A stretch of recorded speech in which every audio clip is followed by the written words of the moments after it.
Assalomu alaykum akalar, ukalar. Bugun 24-dekabr navbatdagi yana bitta laboyimiz. Laboni 0 dan ko'tarib berganmiz. Balandligini 1.55 standart qilib berganmiz.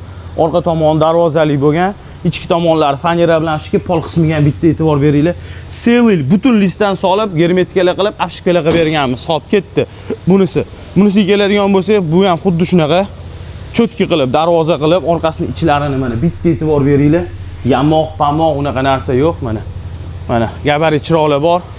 Mana cho'tki turishi. Bu adashmasam firmaga sovg'a bo'lgan, firma tomonidan sovg'a bo'lgan. Mana ichki tomonlar cho'tki. Mana shu joyda ulangan joyi bor, klient xabari bor bunda. Mana tom qismiga o'tamiz. Ko'p negativlar uchun. Negativ deymiz-ku, endi ko'pchilik talab istagiga ko'rsatib o'tamiz mana. Tom qismi butun. Buniki ham butun. Hop, ana furgonlarimiz ham hammasi butun. 1 2 bu yoqda tayyor, 1 2 bu yoqda tayyor, yana ikkita bu yoqda tayyor. Kimga kerak bo'ladigan bo'lsa akalar bemalol murojaat qilinglar.